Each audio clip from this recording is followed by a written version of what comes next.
আসসালামু আলাইকুম। আজকে আমরা প্যারেনকাইমা টিস্যুর গঠন ও কাজ সম্পর্কে জানব। তাহলে আজকের আলোচনার বিষয় প্যারেনকাইমা টিস্যু।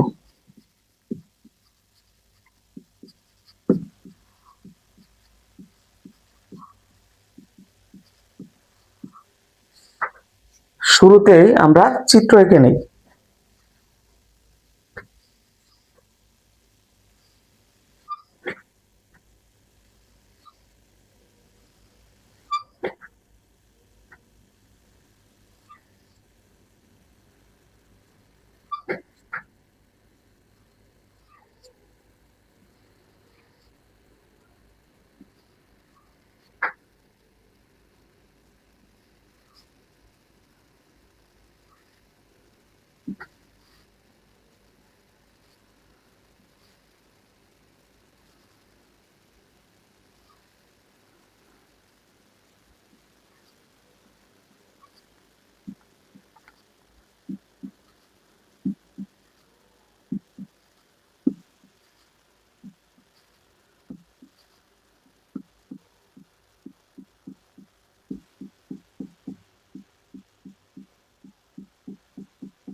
প্যারেনকাইমা টিস্যুটা মূলত সরল টিস্যুর একটা প্রকারভেদ।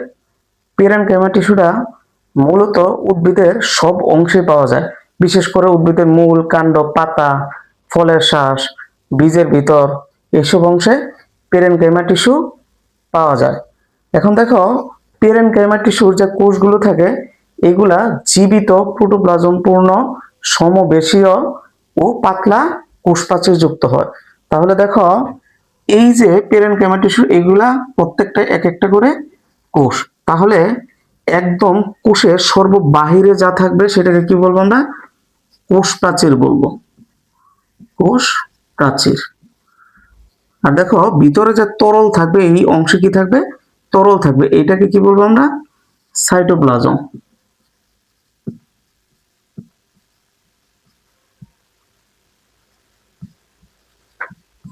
আর এই যে বৃত্তাকার যে অংশ দেখা যাচ্ছে এটাকে কি বলবো আমরা? নিউক্লিয়াস।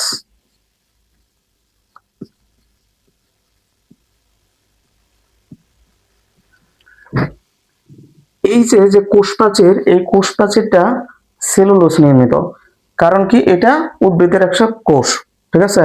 আর উদ্ভিদের কোষ, যে কোষের বাহিরের দিকে যে কোষ প্রাচীর থাকে তা সেলুলোজ নির্মিত হয়। এখন দেখো, এই যে কোষের মাঝখানে যে ফাঁকা জায়গা থাকে এগুলোকে বলে আন্তঃকোষীয় ফাঁক। তাহলে এই যে এই ফাঁকা অংশটা আন্তঃকোষীয় ফাঁক।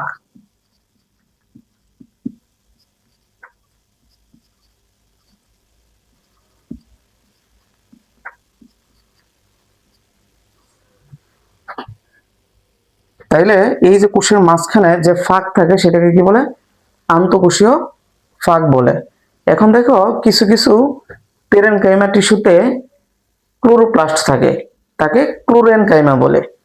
আবার কিছু কিছু ক্ষেত্রে বায়োকুঠুরিযুক্ত প্যারেনকাইমা থাকে, তাকে এরেনকাইমা বলে। বায়োকুঠুরি মূলত উদ্ভিদকে জলের মধ্যে ভাসিয়ে রাখতে সাহায্য করে।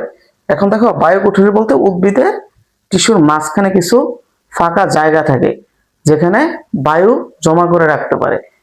এই কারণে তোমার উদ্ভিদ জলের মধ্যে ভেসে থাকতে পারে।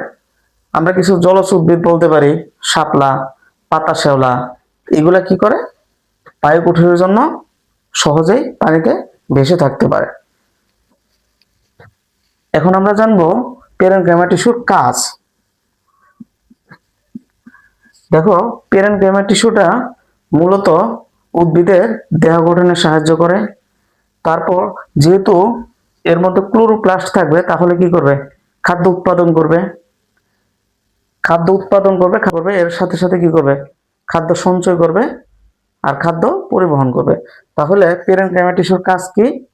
দেহ গঠনে সাহায্য করে, খাদ্য উৎপাদন করে, খাদ্য সঞ্চয় করে, খাদ্য পরিবহন করে। তাহলে আমরা পেরেনকাইমা টিস্যুর গঠন ও কাজ জেনে নিলাম। ধন্যবাদ সকলকে।